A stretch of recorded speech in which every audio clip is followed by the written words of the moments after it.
United States of America. Republic indivisible, with liberty and justice for all.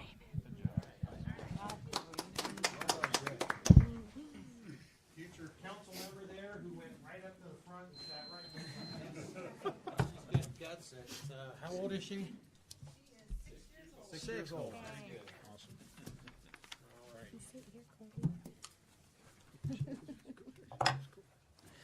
Thank you. Okay, roll call, please. Powell. Here. Hayes. Here. Barstow. Here. Lee. Here. Hicken. Here. Walter. Here. Parker. Here. Okay, we have a quorum present tonight. First thing on the agenda is citizens' comments, and I think before we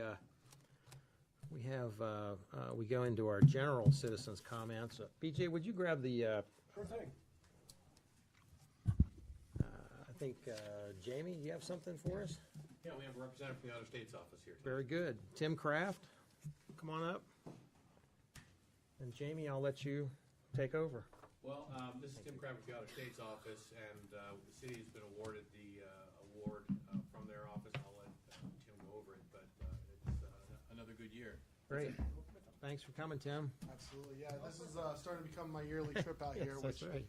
I can assure you is a good thing. You know, you want me here, not a special investigator. That's for darn sure. The Otter State Award with Distinction, which is the highest award the Otter States Office gives out, is given to those entities that file an annual CAFR, a timely financial report in accordance with GAAP, as well as receive a clean audit report. A clean audit report means your financial audit does not contain any findings for recovery, material citations, material weaknesses, significant deficiencies, single audit findings, or questionable cost. That's a lot of audit speak. What I like to talk about is, believe it or not, the Auditor State's Office audits over 5,800 public entities throughout the entire state of Ohio, from The Ohio State University to the smallest township in Benton County. Out of those 5,800, on average, year after year, less than 5% of them qualify to win this award every year. So that puts you in rare air. And then me and Jamie were talking before this. This is your 8th award in a row, which I'm being honest with you, I'm trying to think. When he told me that number, I can't think of any entities off the top of my head that even reached that, which is amazing. And to be able to do that consistently, commitment to the council, the mayor, and obviously Jamie and his wonderful staff. So with that, for the 8th time in a row, I'd like to present Jamie Hicks with the Otter State Award.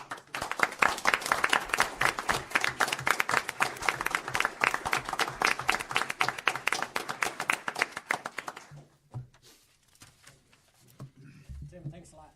Oh, my pleasure. I appreciate you coming. I'll see you next year. Hope so. Knock wood. Thank you, Tim. Nice job, Jamie. Thank you. Very good. Okay, we'll start into citizens' comments. Thomas, you have 5 minutes. Give me your name and address. And, 5 minutes, please. My name is Thomas Draglich. My address is 1831 Azalea Lane, Pataskala, Ohio. Thank you for allowing me to speak tonight. As I said, my name is Thomas Draglich, and I am one of the HOA board members representing the majority of the homeowners that oppose the proposed rezoning of 2017-4290. Many of those members tonight are here, and they are opposing this rezoning proposition, and a few actually will speak out in addition about the issues that they actually have with the proposal. As the HOA board has mentioned before, an internal survey revealed that over 90% of our residents oppose this rezoning. The neighborhood across from Sugar Mill also votes to me personally. They disapprove this rezoning. The city zoning board has opposed this rezoning. Therefore, the most important issue that I could raise tonight is that if the local residents do not support this rezoning, then we would hope that our city council would surely support us over a business. If you really think about the potential impact of a high-volume commercial business, regardless if this business keeps as a property as a daycare or if they turn it into a 7-Eleven, the livability of this residential area would be greatly impacted. Just south on 310, the bank in Etna was halted from having their exit into the subdivision. I do not presume to know all the details of as to why, but if you look at the parking lot, you can clearly see they have the driveway to nowhere. You can now see that they now exit and enter off of 310. So co-locating a commercial business in a residential area only benefits the business, does not benefit the residents. Current zoning restrictions are the current zoning restrictions on this property are appropriate and should remain in place. The last point I want to make is that if the city passes this rezoning application, it will have a high risk that the city will incur costs to upgrade the water system and will be required to change the intersection to have a traffic light. As the HOA has mentioned numerous times before this city council, the water pressure is already extremely low and there's no solution to our problem in the works. Naturally, we are sensitive anytime someone tells us that everything will be okay, that there will be more commercial residents and buildings built up the line, but there will be no problems to you. Well, this last weekend I was out there with two of my neighbors and I watched their lawn getting watered. Their sprinklers could barely cover a 6-foot swath. And tell you the truth, that's disgusting to watch, because it's literally to watch them move this little sprinkler everywhere. It's not effective. But this property was rezoned, the property we're talking about being rezoned, was rezoned in 2007 before Sugar Mill development was even put in place. So you really need to consider why these restrictions were implemented in the first place. And now that you have 62 new homes in the area, what sense would this really make to change that plan? Would you really want to move your house or move into a house that has a commercial facility in your backyard? And that, of course, is going to affect property values. So thank you all for your time. I hope you guys will start to vote against this. Thank you. Mr. Richard Curry.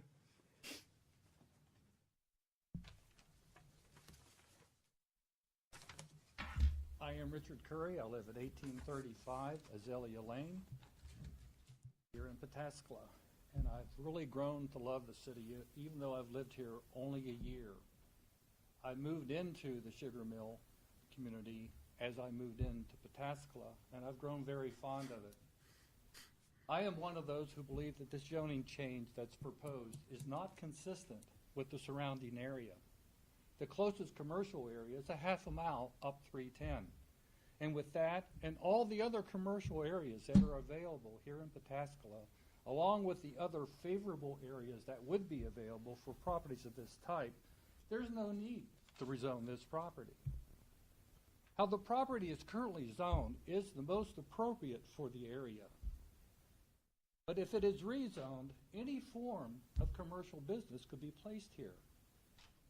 Would you want a fast food restaurant, a gas station, or a convenience store in your front yard? I would not. Any of these types of business would become an eyesore to our community and a potential traffic congestion, if not a hazard to the area. And that's not just for us who live here at Spring Sugar Mill, but for anybody who would use the facility and anybody just driving by. As Tom mentioned, a traffic signal would obviously have to be required. Now take the area that's down on 310, where it intersects with I-70. That area often is a congestion of vehicles. And it's not going to get any better when 310 is widened. Take the McDonald's itself alone from that and imagine that. Would you want that next to your house? I don't. Let's think long term about the future and the development of Pataskala, because the total aesthetic value of the city is the sum total of that for each of the different communities that throughout the city. And it wouldn't take very many misplaced properties to take away from that. What is defined now for that property is what is best for it, for all parties concerned. Mr. Mayor, council members, thank you. Thank you. Jason Caudill.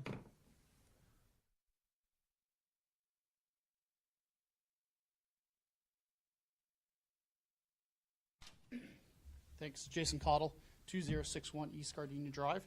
And I'm here also to speak against the proposed rezoning, which, you kind of have to stand up here and say a lot of negative things. But actually, I was really encouraged during the committee hearing you guys had beforehand, because I heard Mr. King say we need to do it and do it well. Need to do it right the first time in reference to the development of the community. I heard Ms. Carter say we need to take care of the residents that are already here. We need to spend time, we've spent time developing administrative team that we trust. And so I think that the zoning committee is probably part of that team that you trust. We all agree that this area will probably be developed, but to approve this without a master plan and without the water pressure issue resolved doesn't make a whole lot of sense. To remove the zoning board's authority in this sense doesn't make sense because there's no compelling case. There's no additional information that's been provided that wasn't available to them.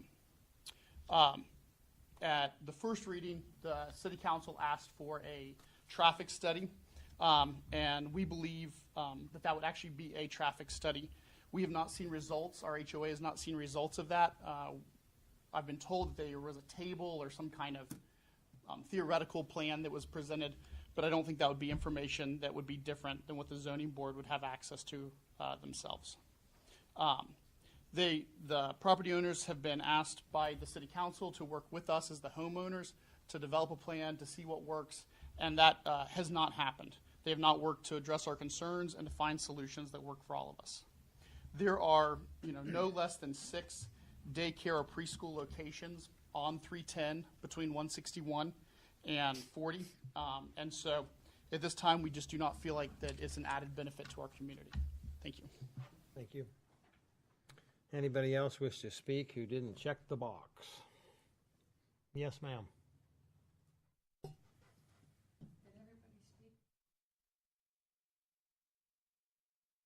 Yeah, I think we're good. You need to check the box next time. If you I'm want to speak. sorry. I'll Go ahead. take that into Name and consideration. address. Eileen DeRolf, 12520 Refugee Road, Pataskala, Ohio, 43062. I'm going to talk about your development meeting, which I found very interesting. I think to some degree the crux of the matter is if you build it, and by build it, I mean affordable homes, they, meaning the big companies, will come. I'm a little concerned they already came, and they came to Etna, and they came to New Albany. Now, if I'm right, and those areas just keep bringing in the industry, we will end up being the service community, which is no inexpensive thing to do, to provide those services, to provide the schools. And then the question is, of course, who will pay for it, and of course that will be through taxes and the residents. And I have been in this area for most of 50 years, and I taught in Westerville, drove through New Albany to come home every day, and I watched New Albany change from affordable housing to unaffordable housing, and out went the old residents. So to me, I really don't want to repeat that history. So perhaps if we're providing the services for Amazon and Aetna's crowd, then perhaps if we provide them the affordable housing for their workers, perhaps they would throw some money into our kitty. Maybe we should approach them and say, if you really don't want to be busing in these people and you want to have them local and close, perhaps it would be worth it to you to make us amenable to that. Or perhaps to the CIC, hey guys, we pay a fee. No, I'm not sure we pay a fee to them, but we, over in Newark, they are in charge of providing through a fee we pay them, industry. And I'm still not real happy with AEP and the amount of jobs they're going to be not providing us. So rather than them telling us we need to provide affordable housing and all the services that go with it, I think somebody needs to say to those folks, no, you need to send us some industry, and then we will talk about providing affordable housing. So I'm not against residential development. God knows I have acreage. I'd be happy to sell it at some point. I'm not young anymore, but that doesn't mean that I want to throw the taxpayer in this town under the bus in order to just continue a endless stream of residential housing to provide for businesses that aren't even in our community. Thank you very much, as always, for my time. Thank you. Anybody else wish to speak? Chloe, you got anything? She's already thinking about school. Okay, moving on to Introduction, discussion, and approval of consent agenda matters. So moved. Moved by Mr. Barstow. Second. Seconded by Mr. Hicken. Discussion? And roll. Powell, Yes. Hayes, Yes. Barstow, Yes. Lee, Yes. Hicken, Yes. Walter, Yes. Carter, Yes. Consent agenda passes. On to reports. We sure had a great fair this year. The parade was off the charts. I don't have the numbers yet from the Fire Association, but I think we had a couple rainy spots, but I don't think that was going to affect anything. Hats off to Street Department and administration, utilities, everybody that was involved in helping. We had a much smoother year this year with the water and electricity. Suzanne, have you heard any complaints? No, I heard compliments. Very good. Very good. I think there's a couple of vendors that won't be back next year because we have tightened it a little bit as far as cleanliness and behavior. So we're working on our end too. So it was a great time. 21 Vietnam vets we had on a float for our grand marshals this year. When you talk about some guys that were in seventh heaven, we rented a float that was tiered, so they were like kings and queens sitting on this float, and the cheers from the people and the salutes from the officers, and we fed them lunch, and I gave them each a proclamation, and there wasn't a dry eye in the house. So those guys, most of them had claimed that when they came back, that there were no parades, there were no thanks, there was nothing 50 years ago. So they sure got it on Saturday. So it was a good time for everybody. Hats off to, I don't know who, I'm sure we've all been trying over the years to get the township railroad crossing fixed. So I know BJ's reached out to folks, and I have, and Alan has over the years. And so glad to see that somebody finally got them off their cabooses to fix that. And especially with us, when will we be starting the road? Should be this week. Township Road? Good. Well, start this week. Paving won't happen this week. Very good. So thank you, because there was a lot of folks that walk, and that was a much needed fix.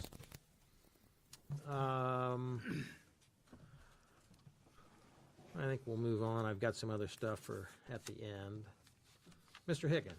I just had, I would echo the street fair talk that the mayor just gave. The highlights were good. I spent most of every day up there between grilling hamburgers and running for political office. So it was nice to see people out having fun, and I don't think there were any significant issues when it came to trouble. So I was happy about that.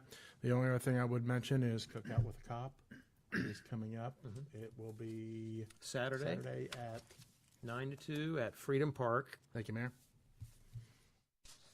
That's, if you guys don't know, that's one time a year when we try to get our officers and their families and the K-9 units and a helicopter and State Highway Patrol and surrounding, I know Reynoldsburg comes and lots of other folks, and you can chime in on this too, Chief, if you want to. The fire department's going to be there, support vehicles, and we try to get our first responders out, not only to interact with the residents, but it turns out that a lot of our officers like to interact with you folks too. So 9 to 2 on Saturday at Freedom Park, free food on the city.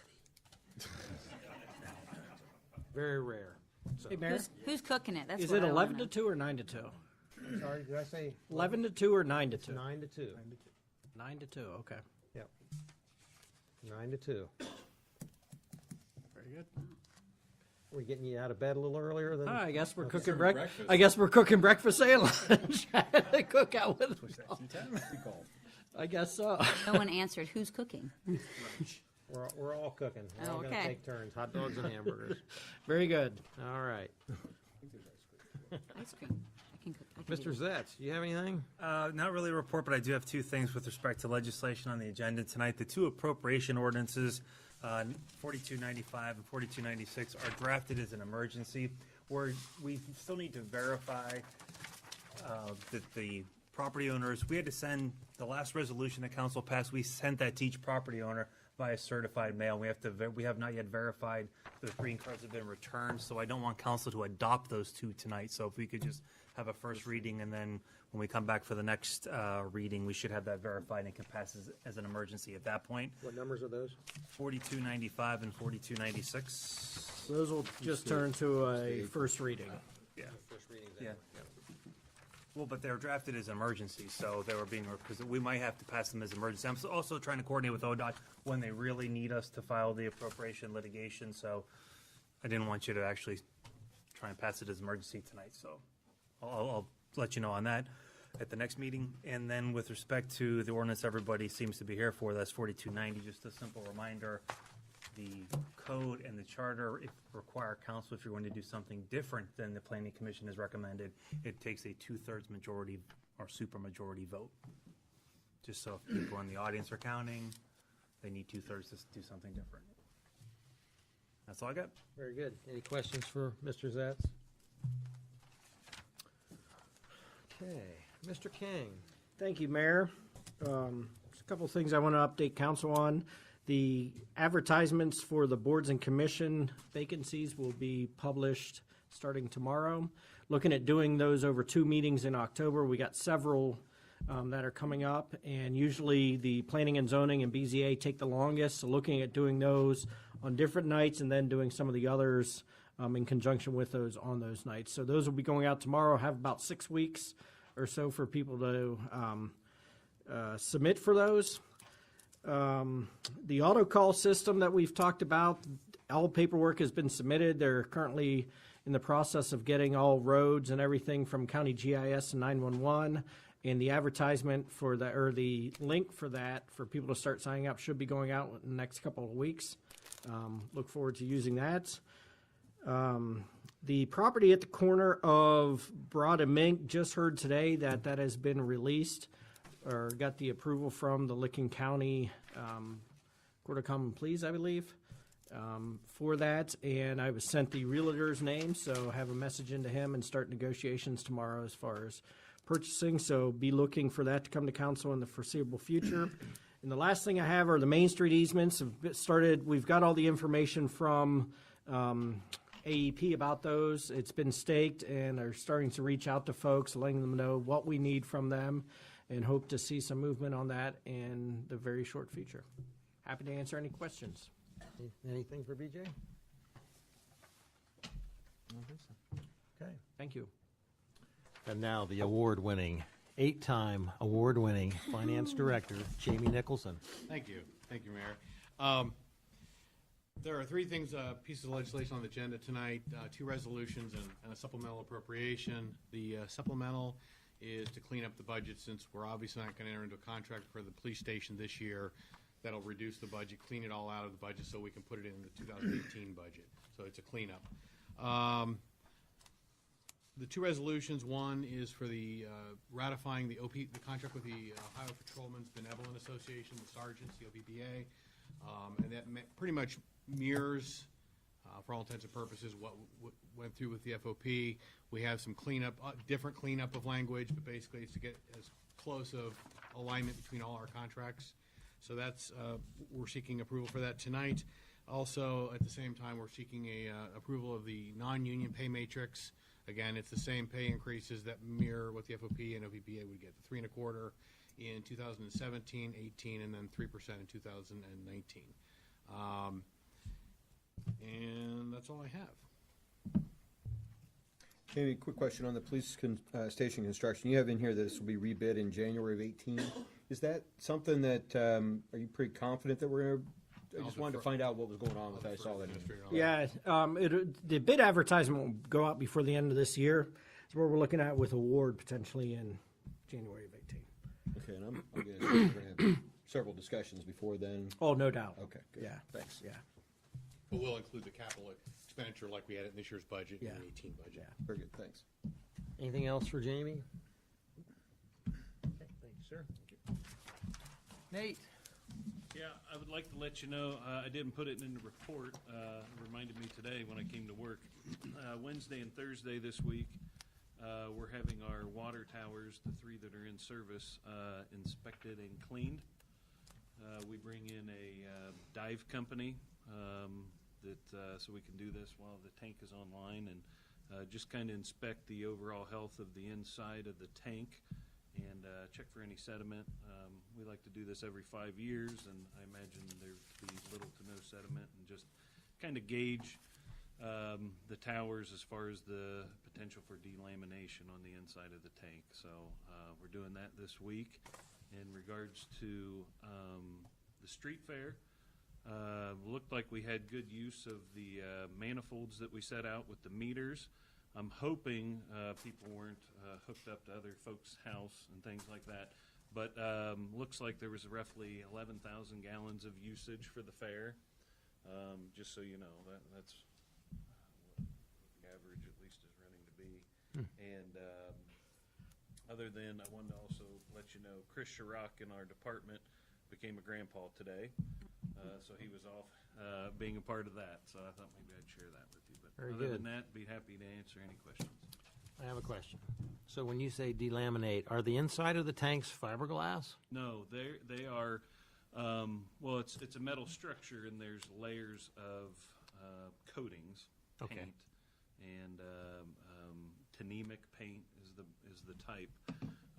So, as you know, Headley Mills was painted several years ago, so we're continuing to watch the surfaces inside of the Beechwood Trails towers, which are the oldest. I mean, those are pushing 30-some years now. So we're trying to time up what's going on inside with when is it time to drain them and spend the $500,000 to repaint and do all that. So with water in them all the time, or do they fluctuate so that oxygen does actually hit the sides and Yeah. that could, okay. There's vents on the top, Okay.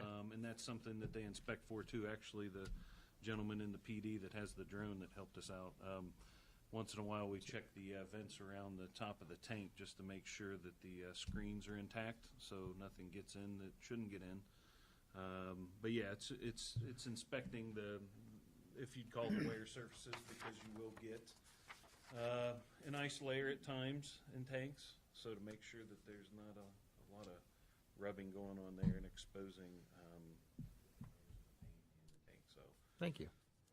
Do you anticipate any like sedimentation in the lines? no, we did this 5 years ago.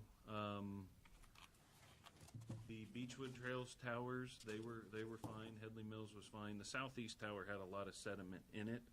By a lot, I mean 2 feet at the bottom. And I want to say that was from startup when they put that tank online with Water Plant 2, because there was a lot of rocks in there. So I would anticipate very little. And that's like what we see when we flush hydrants. There's very little discoloration in that first initial 10 seconds, so I expect there to be. Thank you. Yes, sir.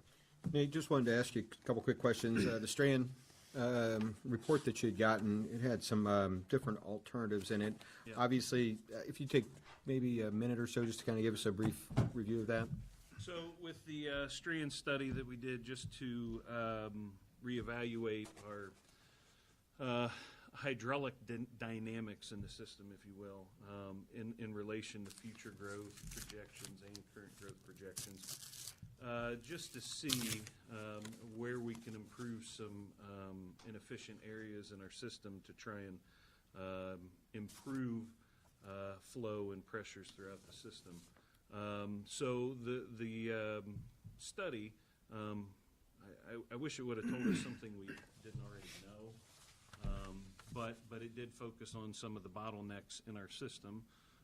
One of them being on Creek Road, where we have the 12-inch transmission main from Water Plant 2 coming into Creek Road near the River Forest subdivision, and going up to Township Road. That line is sized down to a 6 and 8 inch. They also identified a bottleneck in the Brightwater subdivision from the Southeast Tower, which we're aware of, and identified that a part of a fix to help improve the pressures. The one in the Brightwater subdivision, we're looking to rectify that through some development work with another phase in that subdivision and kind of address that 6-inch line. Creek Road, I believe it was like 2,700 feet of pipe with a price tag of $600,000. So before we do anything else with this system, the study recommended that we fix those two specific areas and then look at putting the Headley Mills tank back online with an altitude valve to simulate control point. I have some opinions on that an altitude valve may not be the exact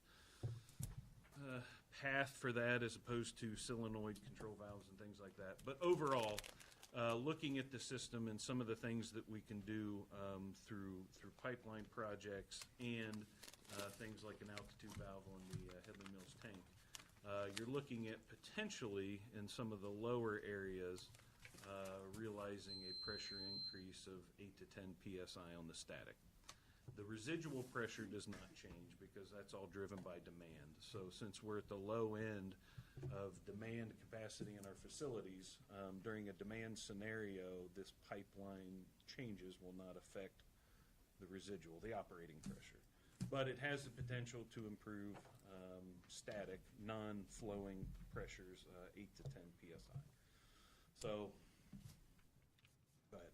So in the residual though, I noticed in A and C it also talked about when the water treatment plant at 1 and the booster station, water treatment plant not operational, and the booster station is. That's where you're getting your pressure differential. It is. Is there anything you can do to change that operation-wise so that we can avoid that problem? The option that we have for that, is it option D? I can't remember. No, it's A and C, and D is your other. I think your. One of the options to eliminate that draw on the low pressure district is then to take a new pipeline from the southeast tower and take it directly to the booster station. So the booster station will basically nurse off of water plant 2, and then you have a delineation between the low pressure and high pressure, and that will provide some residual benefits too, but only if we first take care of the bottlenecks. Yeah. Right.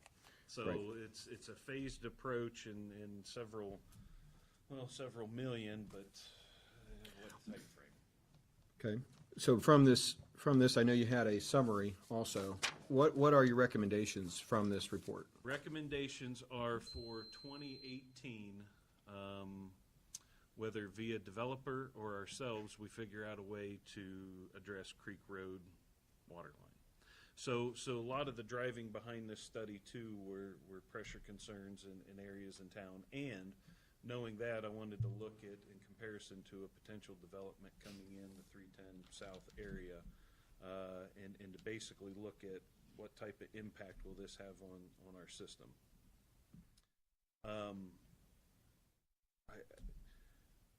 The study indicated that there's not going to be adverse effect on the additional development in 310, barring removal of the bottlenecks, the Brightwaters and the Creek Road.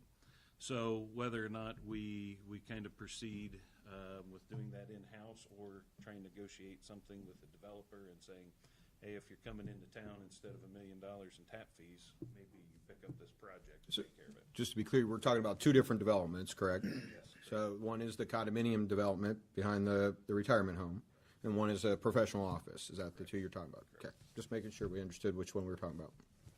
Okay. And as of today, I'm hoping tomorrow or Wednesday, one of the things that we're going to plug back into this hydraulic model that Strand recommended, but we're already in the process of doing it, is putting in a loop, a part of the Carrington Ridge subdivision. So we have that pipeline in place, but we're going through the testing procedure right now for chlorination and water quality before we open that up.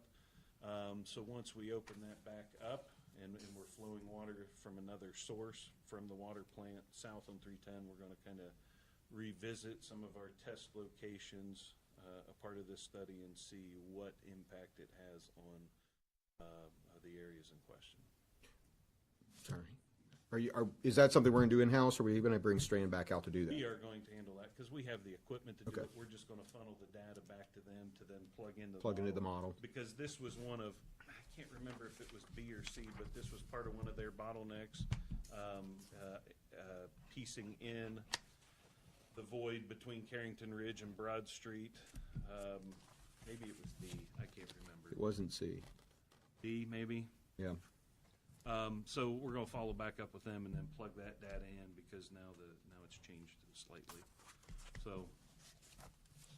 Okay. Thanks. But, yeah, pleased with their work, and I think we've got a nice platform to work with as we move into the future. What we're going to, how we're going to reinvest in our system.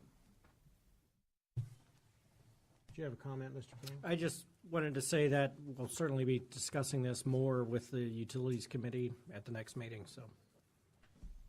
That's good stuff, although we lost Chloe at solenoid valve. Oh. Yeah, so.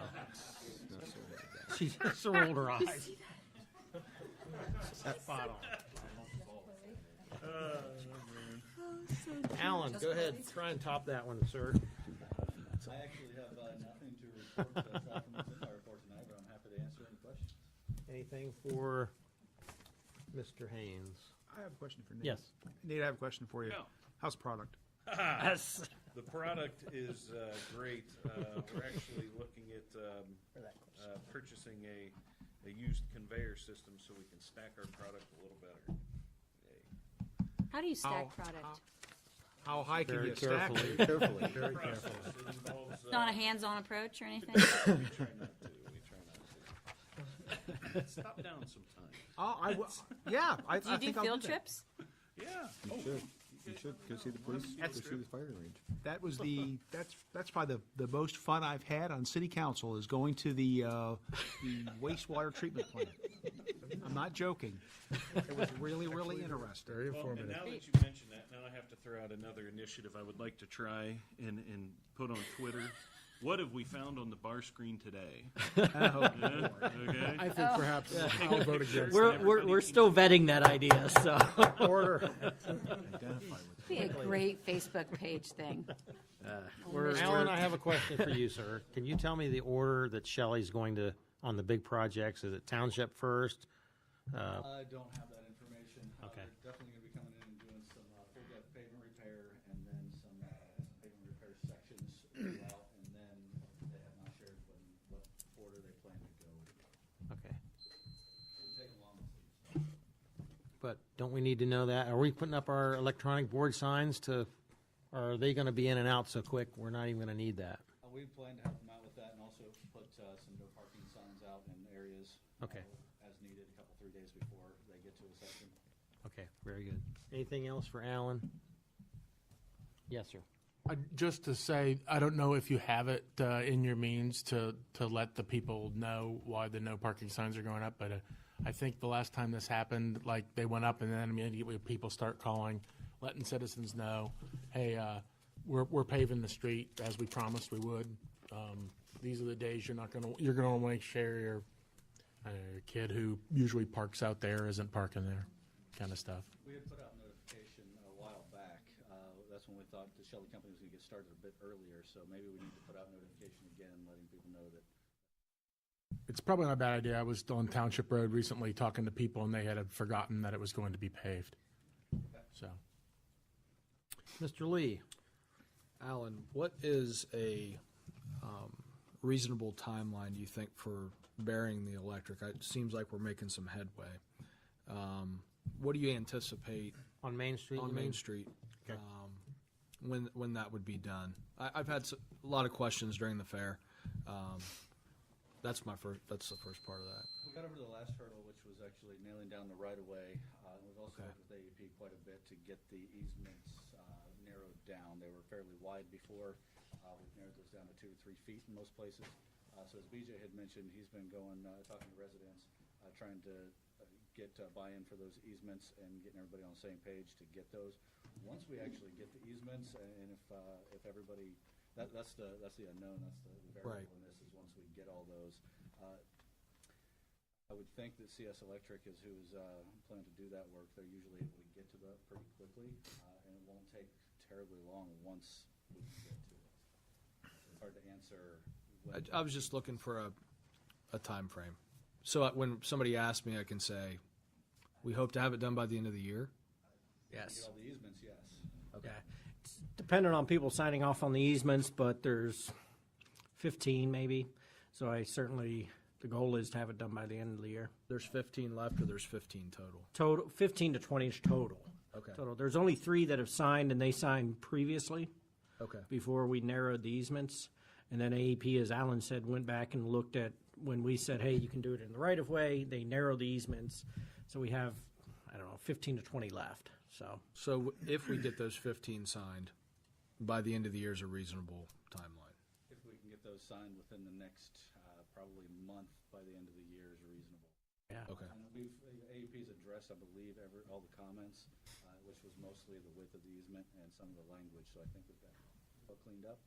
So yeah, if we can get those in by the end of the year is reasonable. All right, thanks. And CNS is doing the work, which will help too, instead of AEP, right? CS will be doing the burying of the electric. Of course, AEP will have to do the connections and such. Okay. So some coordination with them, but we're handling most of it. I have a question. Yes, ma'am. Regarding setbacks and easements downtown. The posts are, several of them are just really close to buildings. So how do we deal with that with sidewalks? Is that up to the city to to put back the sidewalks? There's just a couple of buildings where I've noticed that the easement is extremely close to the foundation of a building. What's the protocol on burying a line? Do we have to does the city replace the sidewalk? Is that up to the resident, the business owner? By the project, it will be replaced by the project. Okay. So restoration of That's good too. grass and dirt and all that. Sidewalks. Will be handled by the project as well as sidewalk, concrete and stuff. The plan is to bore Right, but all of that, so it'll be. We don't have to affect some of the trees that are down there, as well as Great. concrete driveways and such. Thank you. Mr. Walther? Alan, on the Columbia Road Bridge project, starting September 5th, I'm sure you're aware that soccer's starting coming up here this weekend, but obviously, okay, so it is. Out there at Foundation Park, and with all the issues with the road being a non-through road anymore, I think it's probably be wise to at least let residents know that that's going to close for 75 days, and like for the whole soccer season. ODOT's going to be sharing their public information letter effectively with us, and once they get that to us, we will be putting that up on Facebook and the website. Are you pretty confident it's closing on the 5th of September? That's when they told us it's going to start at the pre-con. I have not heard anything since. And Okay. I'm just thinking ahead to people not be able to get through there. It'll be a longer route to get to the park or any other place in that area. So, okay, thank you. Anything else for Alan? Thank you, sir. Scott? Thank you, Mayor. One item from my report that I wanted to touch on was ordinance 2017-4290. I received both the traffic study that was conducted in 2003 as part of the initial stages of the Sugar Mill subdivision, and I also received a recent traffic analysis of that traffic study. Both of those were sent out via email to council on August 8th and August 11th. Both of those are also included as part of my report. In that section of my report, staff did go over that traffic study and provide some general conclusions. We also sent that information to the city engineer, Joseph Henderson, who provided an email that we received, I believe it was yesterday, that's on your desk. In the upper right corner of that email has the ordinance number and has the city engineer's review and comment on those traffic studies. I'm happy to answer any questions. Anything for Scott? Mr. Mayor? Yes. I'd just like to clarify. This says 2000, if I'm looking at the right thing, it says 2003 traffic study. But what you said was there was a recent one? I would call it a traffic analysis. That's where the applicant's attorney had American Structure Point take a look at the 2003 traffic study and provide their opinions on that. And that's also included as part of my report. Gotcha. Okay, very good. Chief Brooks? I'd just like to thank Alan for his prep work before the street fair. It helps us out a lot when the barricades go up and the snow fencing around our lot, as well as some of the other places in the downtown area, and the use of the signs for the parade worked out great this year. I hope we can continue to do that. It definitely reminded people to not be on Broad Street if they didn't have to be. Thanks. That's all I have. Anything for the chief? I do. I just want to compliment you on your officers. They are just always uber professional when they're walking down and talking to people, and just at their points during the parade. The gentleman I can't remember his name. He was awesome. He was talking to the kids. He was giving candy to the kids in the parade that were going by, that were throwing it because they weren't getting it.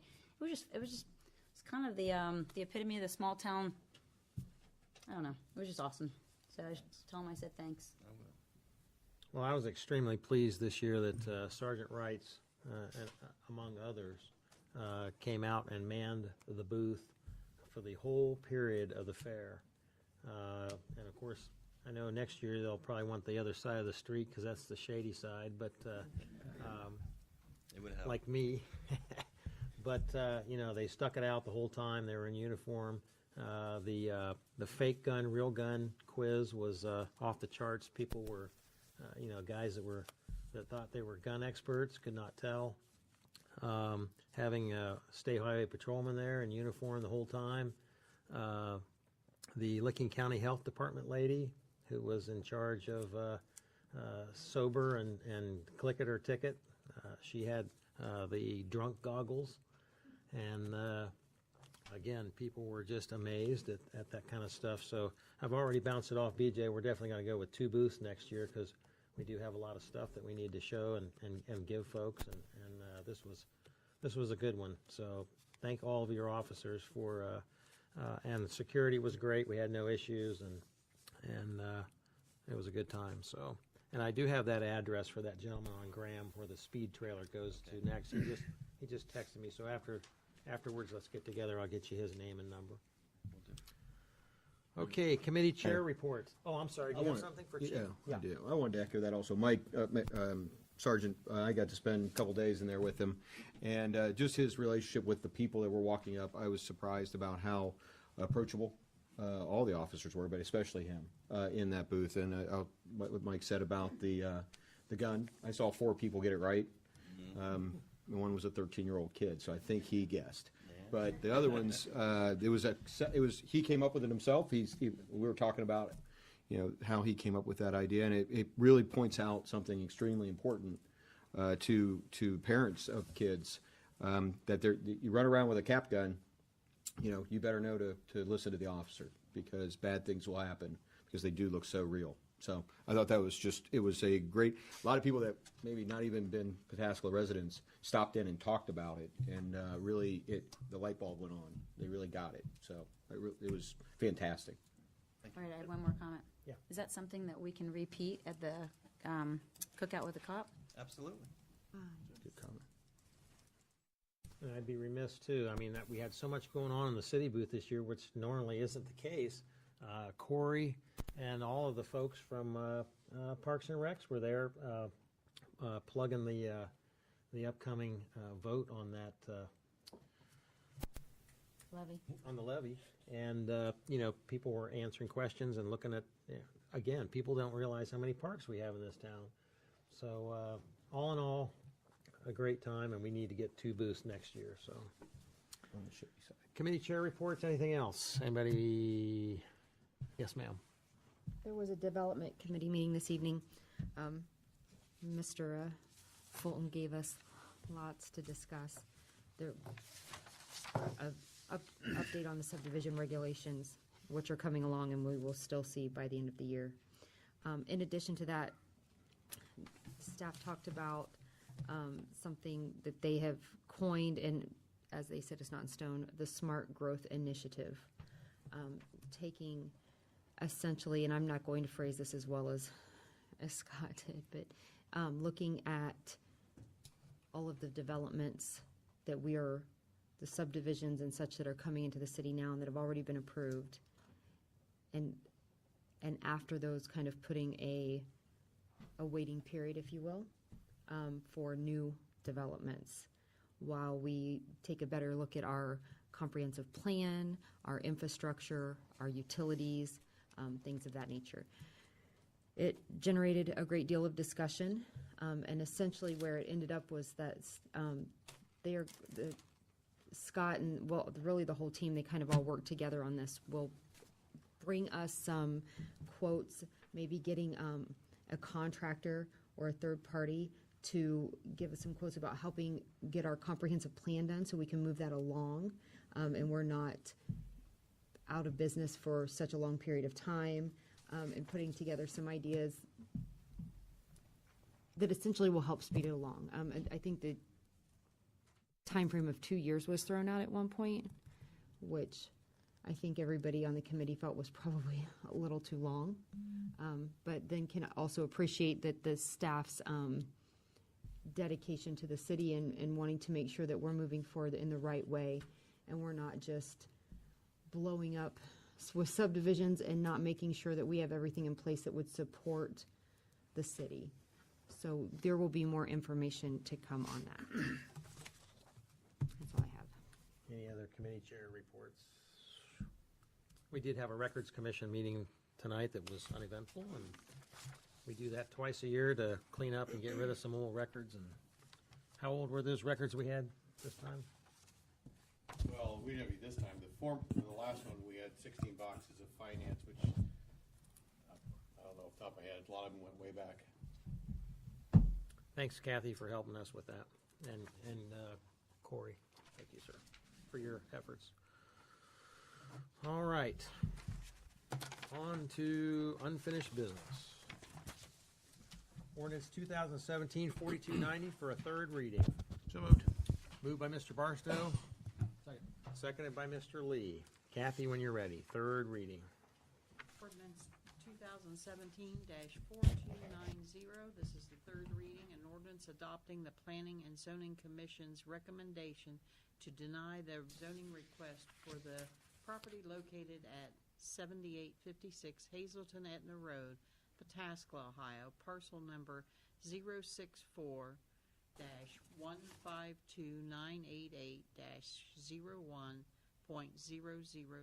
Discussion? Yes, sir. Well, I wanted to say something very quickly.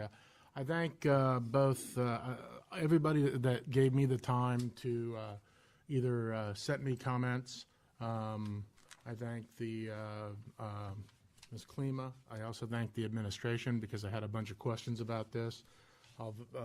My vote tonight regarding this will hinge on a couple of things. I really think that we have a great zoning department, and I tend to follow what they do. I think those people are the experts a little bit more than I am. I think there was an error in the PRO language when it was put out originally. I think that error, while I may not necessarily be in favor of the zoning change, that correcting that error is something that I would at least entertain, and I entertain that because it all goes back to use, and I like the concept of the conditional use and letting the zoning people look conditionally at uses for individual properties. I think we need to remain friendly to potential business, but where development creates a contentious issue, keeping sites as conditional uses allows the board members on the zoning and BZA to keep their expertise or to use their expertise and kind of help determine the best path for that. I mentioned it before, but I'll say it again. I appreciate the HOA comments that they sent to me. I don't want to give the impression that I have said that there's maybe 3 or 4 really involved HOAs in the city, and Sugar Mill is certainly one of them.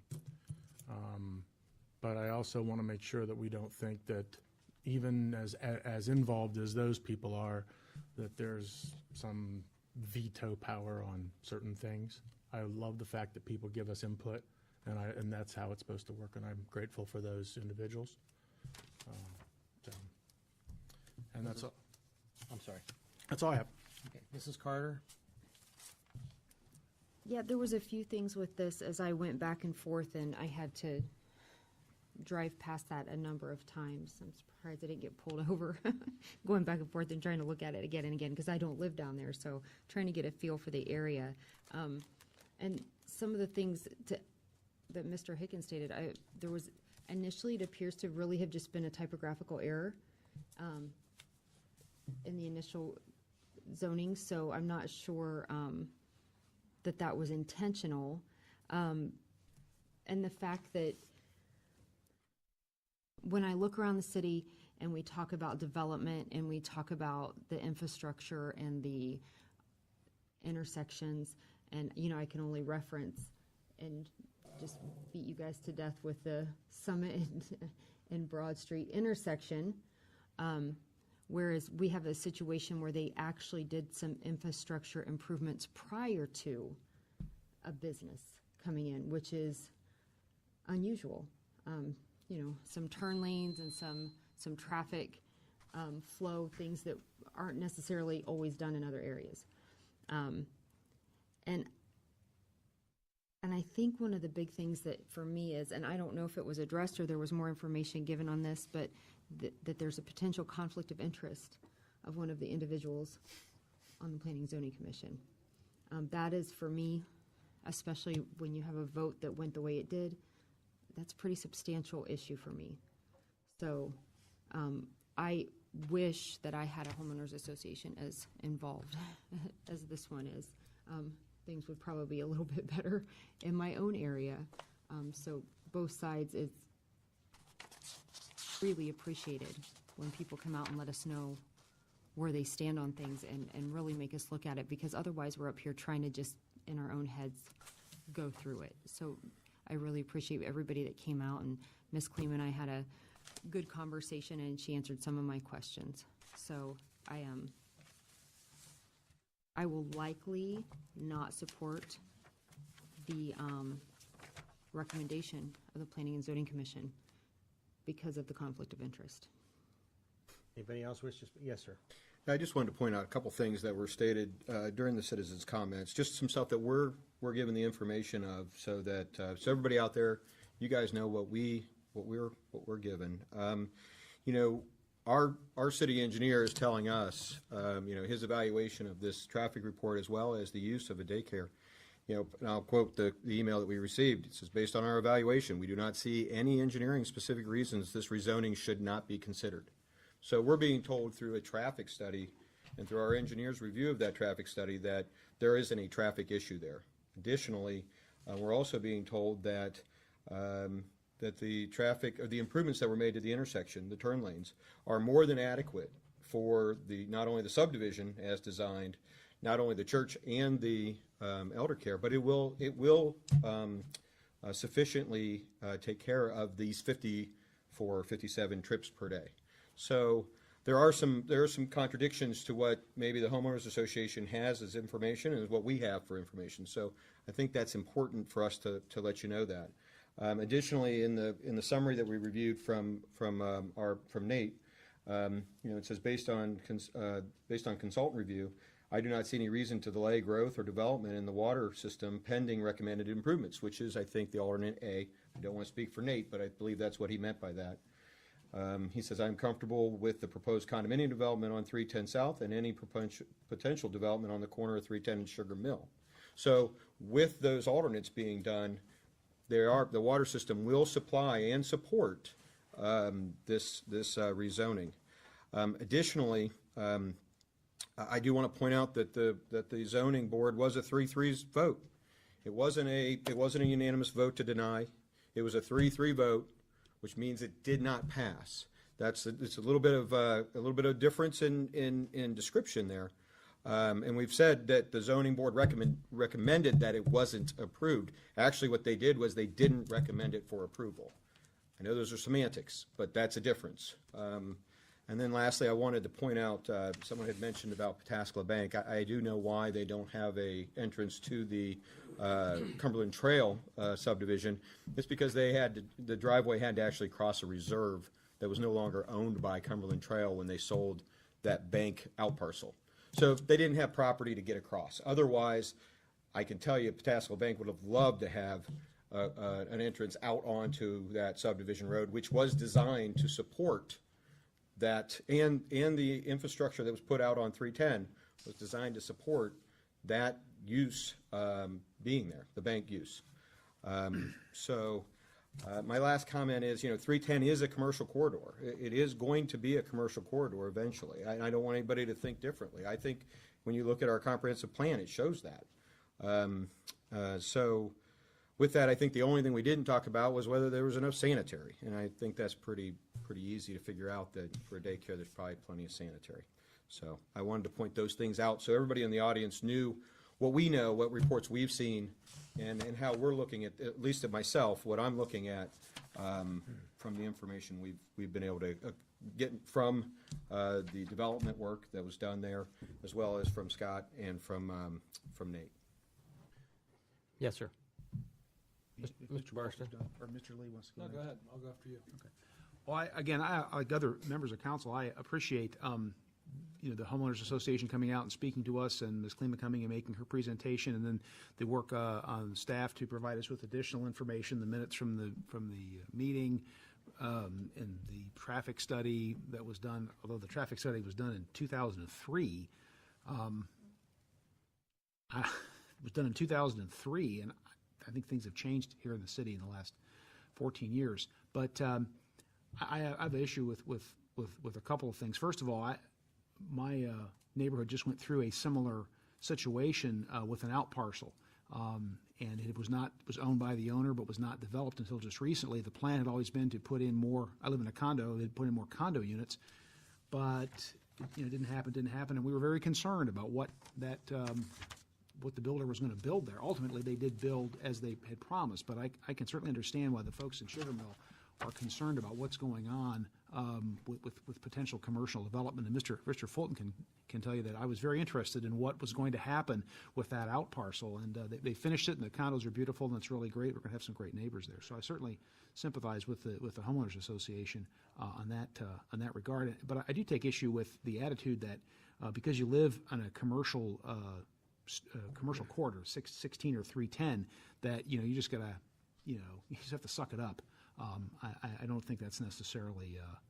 I understand that my condo is about a quarter mile off Broad Street, and I understand there's going to be traffic out there and fire engines and things like that. That trucks, that's fine. But to suggest that, well, you're just going to have to put up with a Taco Bell next to your home, I just don't go along with that. And so I don't think that it's appropriate to rezone this parcel.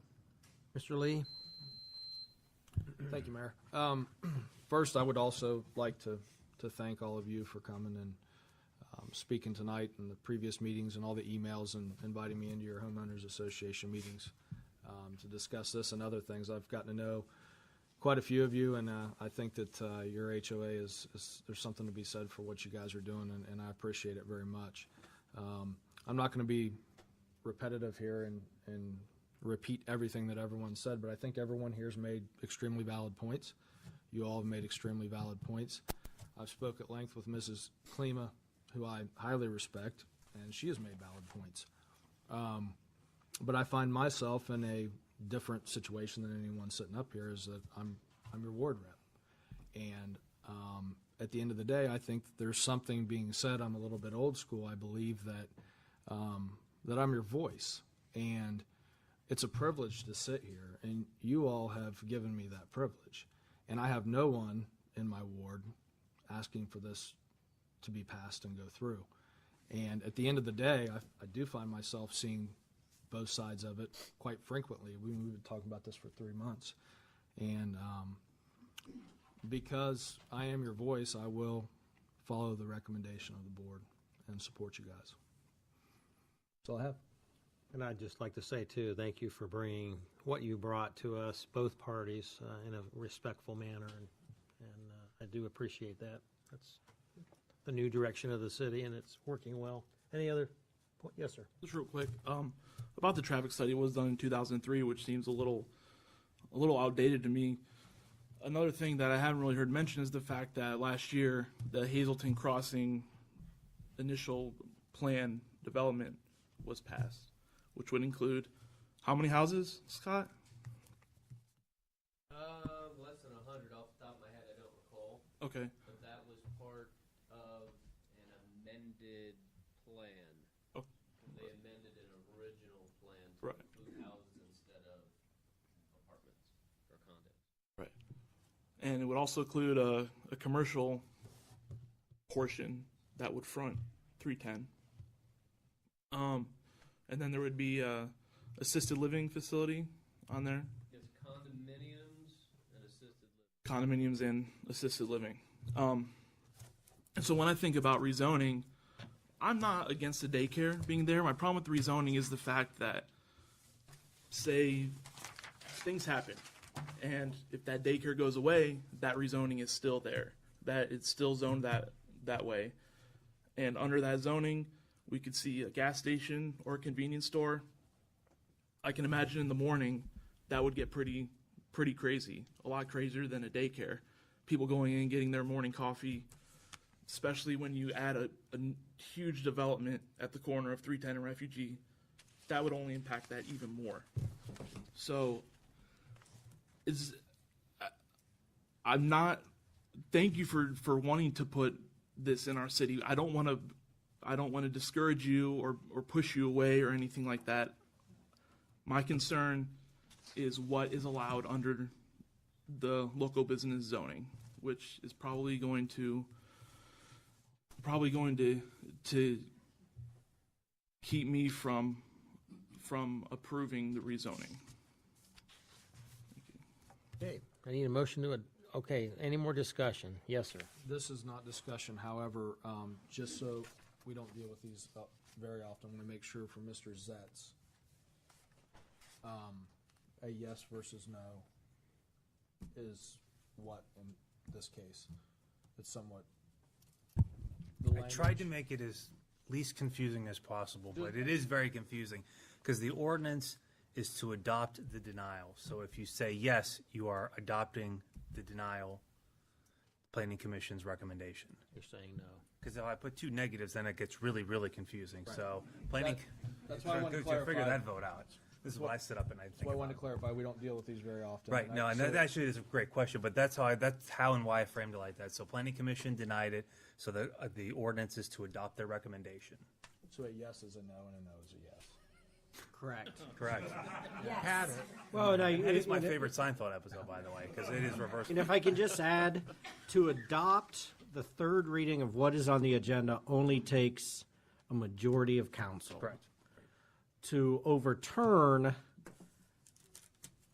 the ordinance that's on here takes a supermajority of council. So we're talking 4 to support what's on here versus 5 to overturn what's on here. Correct.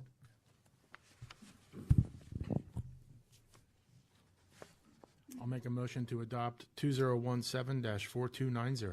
Second. I have a motion by Mr. Hickens, seconded by Mr. Lee. Kathy, when you're ready. Barstow, Yes. Lee, Yes. Hicken, Yes. Walther, Yes. Carter, No. Powell, Yes. Hayes, Yes. Ordinance 2017-4290 passes. Ordinance 2017-4292 for a third reading. So moved. Second. Sorry. Did you guys do it at the same time? I think we did it at the same time. No, I seconded it. Okay. Motion by Mr. Barstow, seconded by Mr. Lee. Kathy, when you're ready, third reading.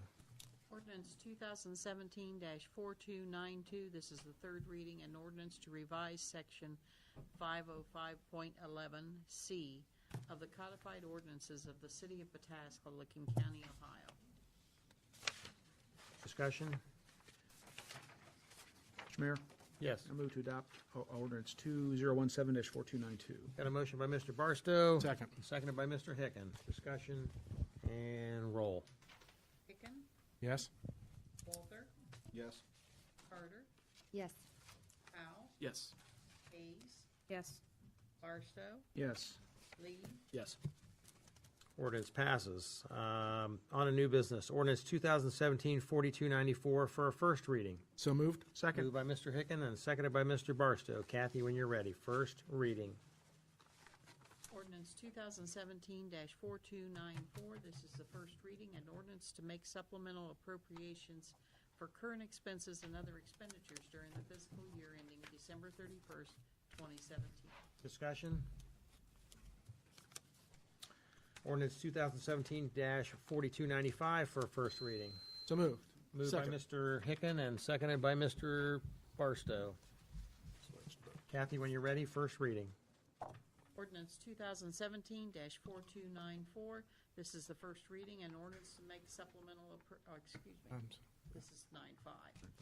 Ordinance 2017-4295, this is the first reading, an ordinance appropriating 0.112 acres in fee simple as well as a 0.006 acre temporary construction easement in and on 5361 Mink Street, parcel number 063-14460-00.000, located in the city of Pataskala, Licking County, Ohio, for reconstruction of Mink Street and declaring an emergency.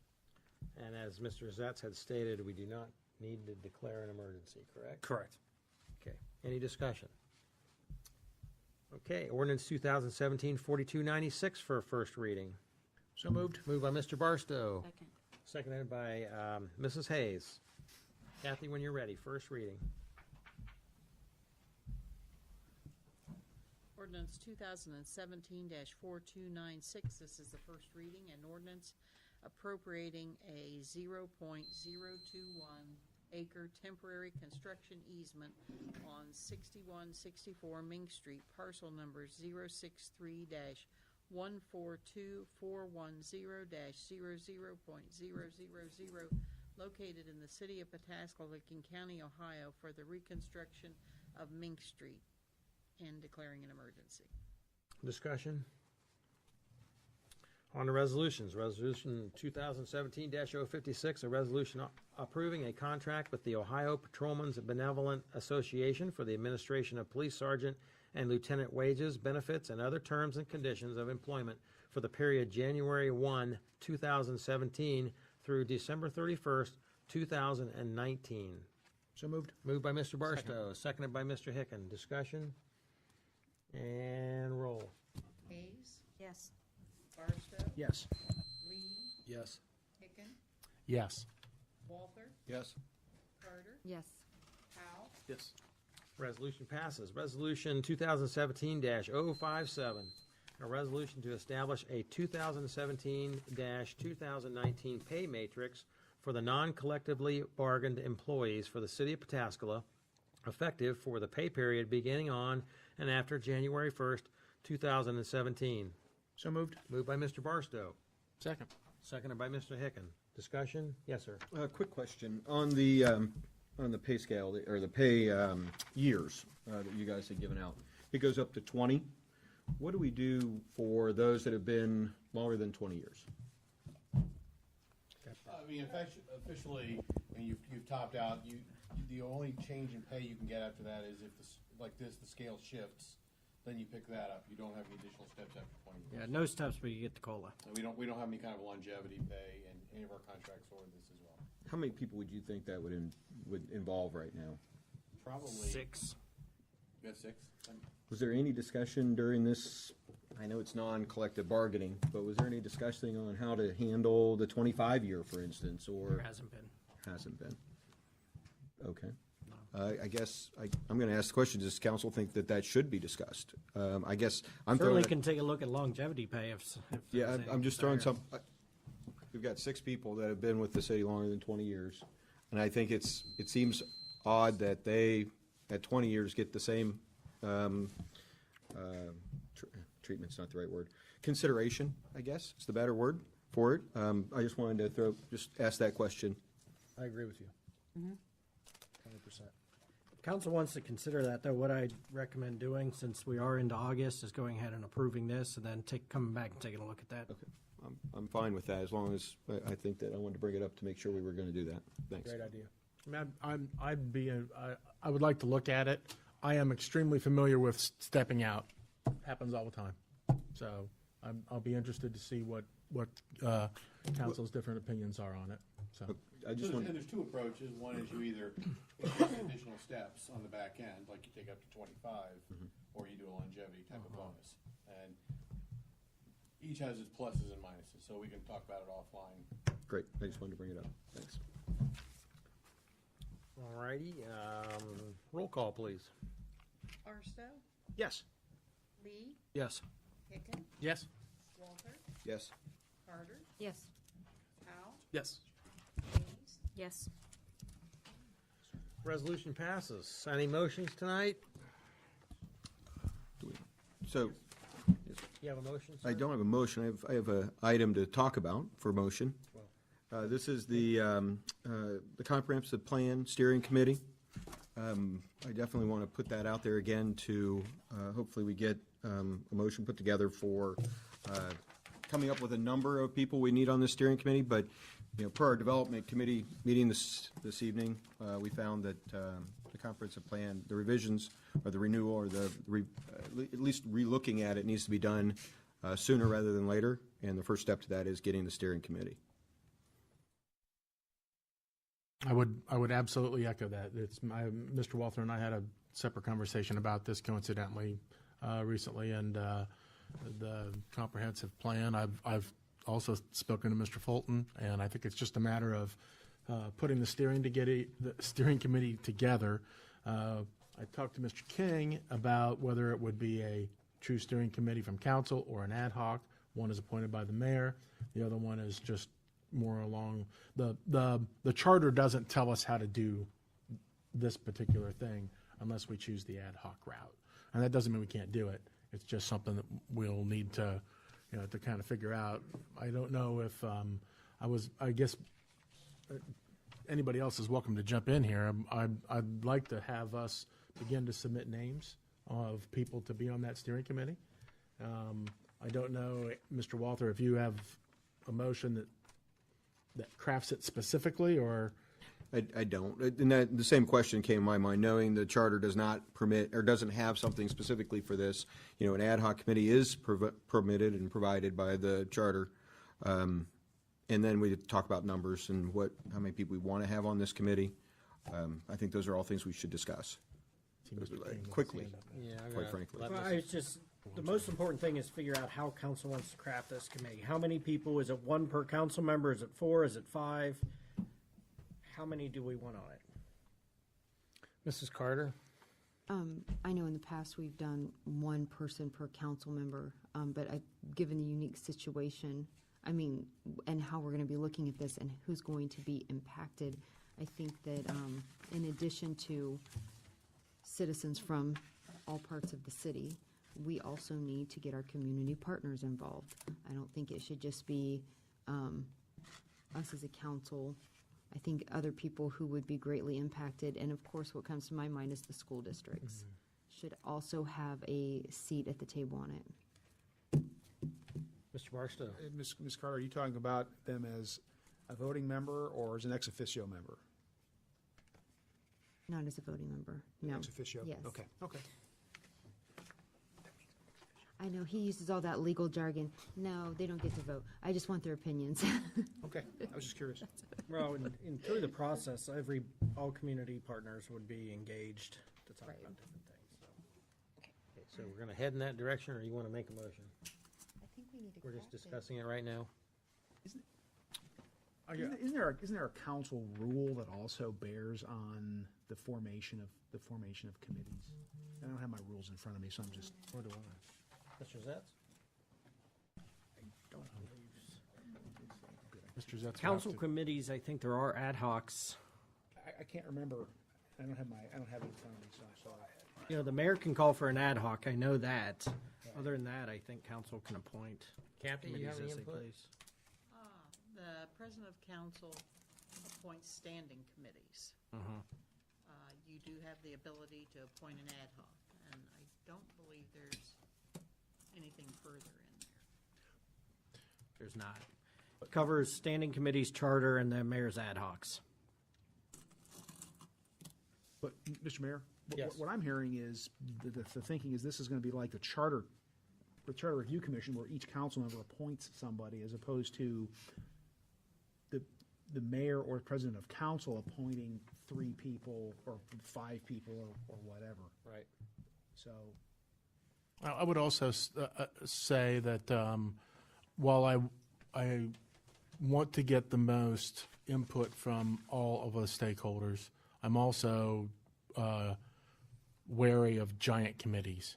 And not only, even if everybody on there is really good, you end up with everybody trying to find a hole in their schedule, and it's incredibly hard to manage such an unwieldy group. And if we could come up with, I think certain administration people, maybe a couple of council people, and then have council come up with possibilities that get submitted to the mayor, who would form the ad hoc, we might also be able to keep it under 10 people, Get it done in a timely manner. which is my ultimate Right. goal. So, What do you got there, sir? Well, the council rules take into consideration both. There's the ad hoc committee, which are created by council. The mayor appoints each ad hoc committee, give us a charge, establishes time frame. But then council can create standing committees. Pursuant to Section 3, council may from time to time establish new standing committees, assign the functions to the committee members, combine and expand the functions. So you do have an option. You can create a standing committee like the other standing committees, ag, buildings and grounds and those, or create an ad hoc committee. So you really do have the option of both. I mean, technically, though, the mayor appoints the ad hoc committees, though I guess you could technically determine how those names got to the mayor to be finally appointed by him for an ad hoc. Would you consider a standing committee to be those made up of council members, though? That's how I read it. Well, with other appointments also. Could have other appointments also. Right, because I think you would be creating a standing committee, and then you could determine who serves, establish new committees, assign the functions, add, combine, expand, eliminate certain standing committees. So you could probably create who was Who going to be serves. on there. Yeah, so you could create the How committees. large and who serves? Right. although that never has been done, right? Our standing committees are all just that, standing committees of that Council only, that are right. that are permanent committees that. I'm open to either. I don't. yeah, know. Mr. I Mayor, mean, the we ad did an hoc ad is an hoc, easier we way to did- do it. We did it. I'm sorry, Mr. Zatz. I'm sorry, I was going to say the ad hoc is an easier way to do it because then you define the committee, you can determine who's going to be on it, you give it a chart, a duty, define how long it's going to be. When the duty's done, the committee's done. Right. We did ad hoc with the city manager search. Yes, we did. Mrs. Carter?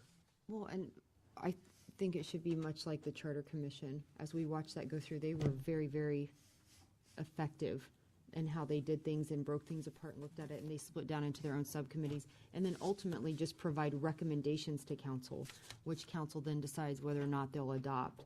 So the recommendation isn't necessarily something that council has to do. It's still a vote amongst the members, so just my Kathy? Mr. Zetz, is there any limit to the number of members to an ad hoc? I couldn't remember. It does not say there's a limit to the number of members, no. Any other discussion? I'm going to go ahead and make a motion then. I'll just throw it out there. We can discuss that. I'm going to make a motion that we do put together a standing committee for this, made up for 7 members, each appointed by, or at least, appointed by each council member. That's going to be my motion. Standing or ad hoc? Not ad hoc, standing. DJ, do you have any input there? Well, Let me just step back I don't just a know if second they're- because this I is think what we recommended discussed. by council. I don't think any individual council member can appoint individually, but For a standing committee, the council president appoints the members. right. Hey, Brian, how would we go about doing it similar to the charter committee where each person recommends somebody and then that person ultimately serves on that committee? But that would be more ad hoc in nature because council people would be recommending truly to the mayor, who then could take those recommendations and appoint them to the ad hoc. Is there a vote on those appointments? No. No, he just mayor met points. No, Okay, the I'll mayor- rescind my motion and revise my motion to have them, an ad hoc committee formed for the purpose, I guess, do you want a purpose for this? To make recommendations to the comprehensive plan, to work with Scott and his group to make recommendations to council for that comprehensive plan. Okay, got a motion? Yes, typically it has to have a time frame, but Okay. Will the mayor establish that? Yeah, I was- okay. One thing. Got a motion, need a second. I'll second. Okay. You'll second, Mrs. Carter? Yes. And discussion, Well, yes, I was Mr. trying to Lee. get to it before. I can agree amend with it. what Mr. Walt, where he's headed with this. My only thoughts was since we're kind of in limbo on some questions, why don't we just take a quick step back, have Mr. Zetz look into it, BJ weigh in on it, then the next meeting come back and do it. That was where I was headed with that. I know it's only 2 weeks, but we Yeah. really want to get moving on it. That's, Okay, is that, okay? It does have urgency. Okay, I So- was not aware of that. it's difficult to translate the tension in the development committee meeting this evening. I wasn't aware of that, so I retract what I just Have a said. motion and a second. Discussion and roll. Yes. Walther? Yes. Carter? Yes. Powell? Yes. Hayes? Yes. Barstow? Yes. Lee? Yes. Motion passes. Any other motions? Additional citizens' comments. Anybody wish to speak? You have 3 minutes, and it would have to pertain to something that we discussed tonight. Yes, sir. Yes, sir.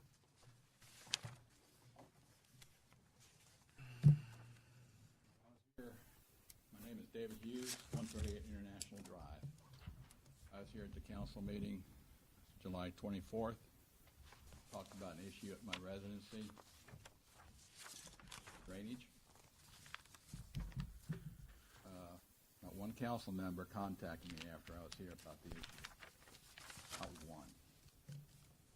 I've talked to Mr. King, I've talked to Mr. Haynes, I've talked to Mr. Hickens.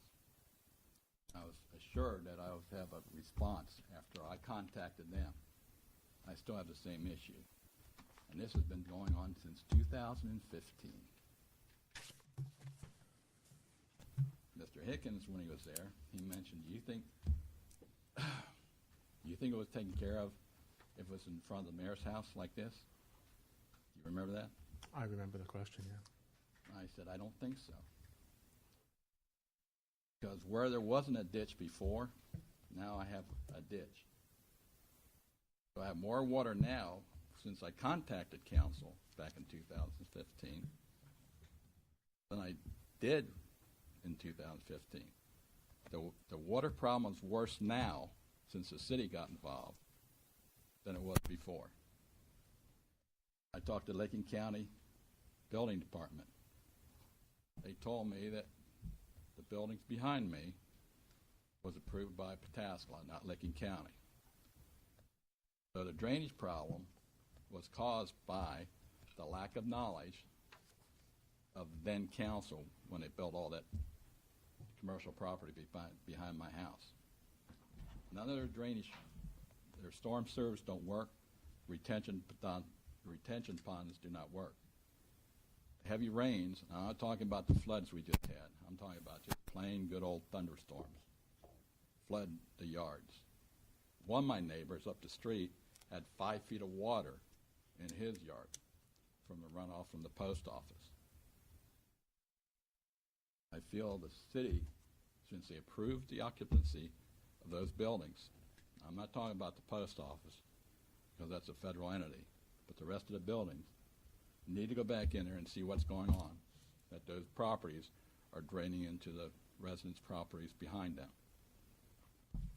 Now, in front of me, I like the city to come in and do a proper job, either cleaning out or replacing the storm sewers that were there, so that we can get back without ditches on International Drive, because we never had ditches there.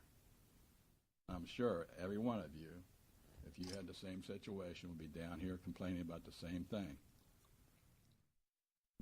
Now, if you go to the city and ask them to take care of a problem, the city shouldn't make it worse than it was originally. And that's the case what has happened today. Thank you very much. Anybody else wish to speak? All right, seeing none. Surprisingly, nobody mentioned the eclipse.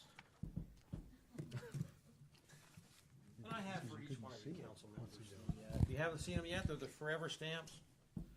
They're black in nature. If you stick your thumb over the top of it and hold it there for a second, you will see the moon. My retinas are burning. What's that? You have glasses for these? My retinas are burning, Mayor. Yep. And we'll start with Mrs. Carter. Thank you. Thank you, sir. Thanks for the stamp. Yep, I'll use it tomorrow. Mrs. Carter, what do you got? I just want to, again, remind everybody about Cookout with a Cop. I'm very excited about that this weekend. And hopefully, everybody can spread the word, so if we had to move the date back a little bit, so I'm sure everybody will get to be out there.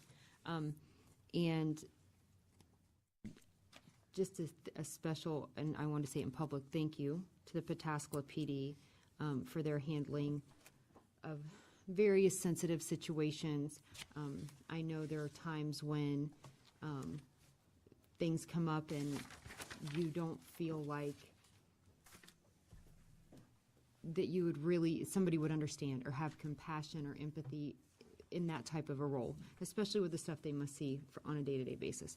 And a recent situation that they dealt with shows just how far they'll go for the residents of the city.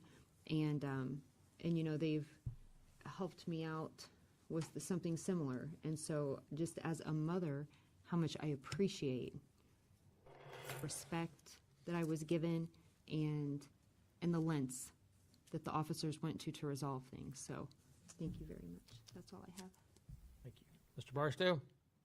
Thank you, Mr. Mayor. Well, I think some of you saw an email this afternoon from the chief, and I'm the council member that got the anonymous letter. It came to my office on Saturday morning, and it was truly anonymous, alleging, well, just misconduct in the police department. I was very suspicious of it. I contacted the mayor and let the mayor take a look at it. That's how I think it may have come to light. The reason I'm bringing it up is, since it was totally anonymous, I have no way of knowing who sent it. And so what I'm saying publicly is if that person would like to identify himself or herself to me, they know how to get in touch with me. I've read the chief's email, and I have to say I commend the police department for going to the lengths that they did to assist that family. A little bit risky, but it's one of those, I think I told the mayor, I think it's one of those situations that it's easier to beg for forgiveness than ask for permission. So I've certainly been in that situation myself. But since I don't know who this person was, if they have something more or they want to identify themselves, they know how to get in touch with me at my office or my home by email or what have you. So that's all I have to say. And again, I read the chief's email, and that was definitely going the extra mile. So, and again, I had on a more lighter note, had a great time at the street fair. Was there, I think, 3 of the 4 nights. Had a good time. Great to get out and meet with citizens and listen to comments. And I'm going to talk to Mr. Haynes afterwards about and Mr. King about this drainage issue and see where we are. That was brought to light again. And again, congratulations to the police department and West Licking Fire and our service department for getting together at the street fair, making it run very smoothly. It was great. I had a good time. We had good weather except for a couple of rainstorms. It was a good time. Thank you, Mr. Mayor. That's what I have. Mr. Lee?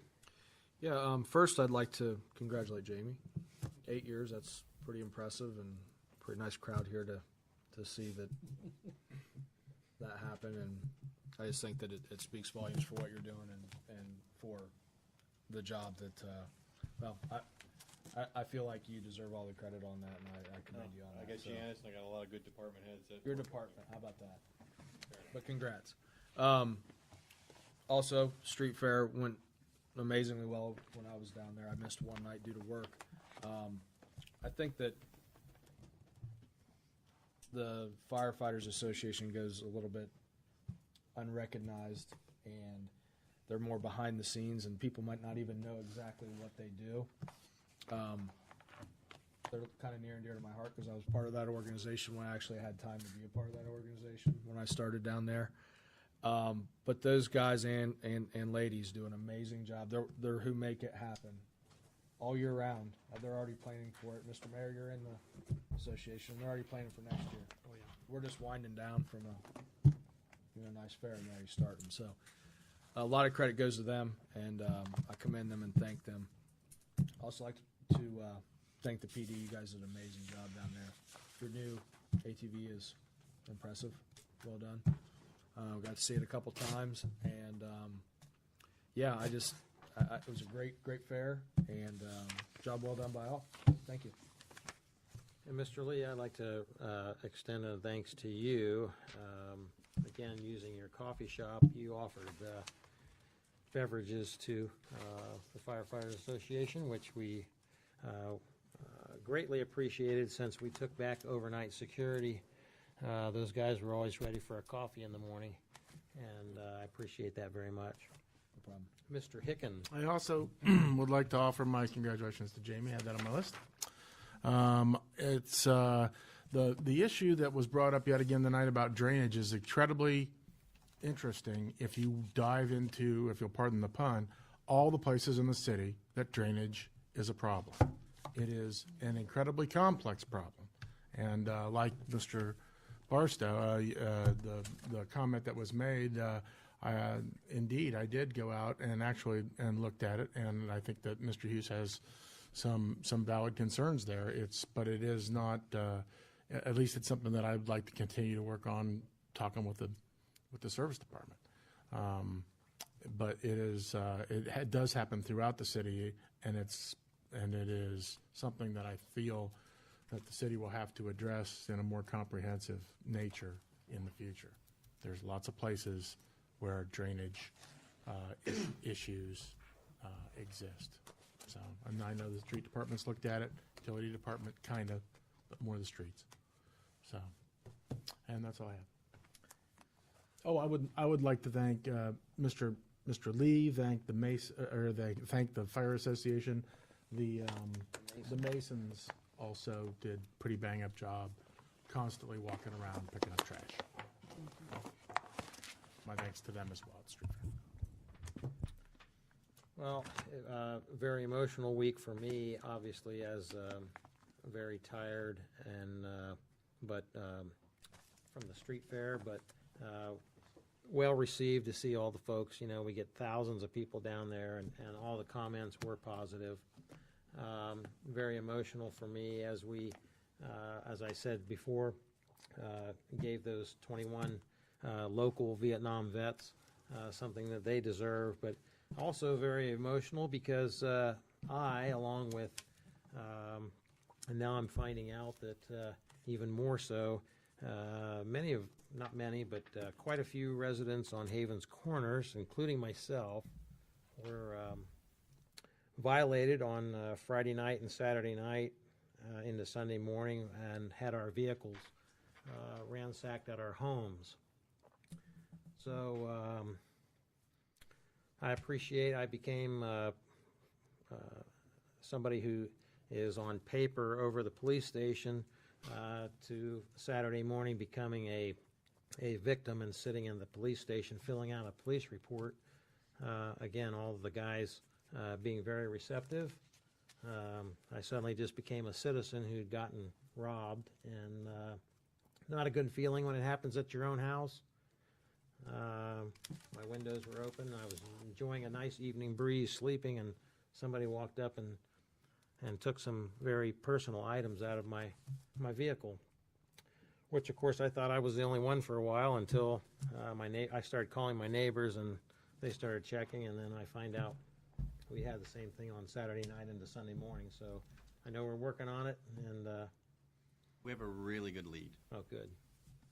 That's fantastic. So thanks again to the police department. As I stepped back and became a citizen and was exposed to all the guys reaching out and consoling me, helping me, telling me what I should do. These guys are true professionals. Mr. Zetz, do you have anything? I have nothing. Mrs. Hayes. I completely agree with all the sentiments on the fair. As a resident who lives on Main Street, I think it was the best fair. Other than the fact that I had a crazy amount of high schoolers on my front porch that never went home.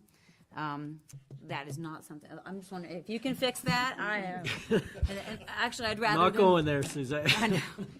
We're gonna set a tent up for them so they don't have to go in my house next year because that's a lot of stinky feet when I make them take their shoes off.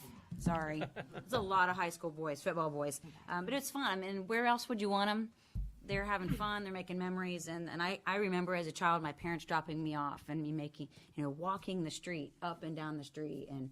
I don't leave the porch, it seems, because I can't leave because I have so many kids in the yard from all of my own. But it is a great memory, and we had just had a super time. I appreciate the Masons, the auxiliary, appreciate what you guys do, and keep the city safe. It's always nice to see everybody out there. Jamie, you're going to need a bigger office. All the plaques on the wall. Just annex. And the one thing at the parade... You have to stack them. Sorry. One of the things that stood out at the parade to me that I wanted to bring up that absolutely it was emotional, it was touching, was the local football and cheerleaders from, I believe, the Watkins cheerleaders and youth football. They were chanting for Officer DeSario's family from Kirkersville. It was absolutely phenomenal. That was our theme this year. It was phenomenal just to see these kids. I mean, so many times in our society, something this tragic happens, we move on. I mean, we don't forget, but we move on with life. And so kudos to the leaders of all those groups to teach those kids that we don't forget. So I was really impressed with all those organizations for that. That's all I have. And speaking of teenagers, today we had our Licking County Grow Licking County CIC meeting. So I've been on them to make sure that we're going to Hartford Fair and our fair and exposing and showing the brand name of Grow Licking County and getting the word out there and talking to folks and businesses and stuff. And I told them, there's probably 30,000 people at that fair. I didn't tell them there was 20,000 teenagers, but on my porch. But they were impressed. Jillian and Nate Strum came and set up with our chamber and talked to a lot of folks. So I was glad to see that. Mr. Walther? Two things. I'm going to echo the sentiments for the West Licking Fire Department. Ann was down there when they were setting it up and commented about how hard they worked setting it up. I was down there when they were tearing it down. And it's a lot of hard work putting that together. I think there's a lot of people that don't understand how much goes into that. But they really had it well organized, and it came down pretty quickly and opened the street back up, and lo and behold, it was pretty clean down there. And that's one of the distinctions. So you said West Licking Fire Department. It's the West Licking Firefighters Association. Which is a bunch of old farts that are retired from the fire department, and I'm serious. And I don't know how some of them. It was 2 a.m. when I got home. And I was dragging, and those guys were still lifting barricades and doing stuff. And they do it quietly. Of course, they're because retired. I slept through it. Yes. Well, I was out, but they're pretty definitely quiet. takes a while to go up, but it comes down really super quick. And those guys are good teamwork. They do. They're grumpy old farts, like I said, but all that money goes to the support vehicle, which goes out to all the fires and makes sure that the firemen have mist if it's hot, coffee, food, and a place to use the restroom and things like that, and shade. So every time there's a fire, and it's a pretty lengthy one, that support vehicle goes out, and it's those guys that are going in it. If it's 2 in the morning or 3 in the morning, or it's pouring down rain, they're all volunteers. So we could use some more.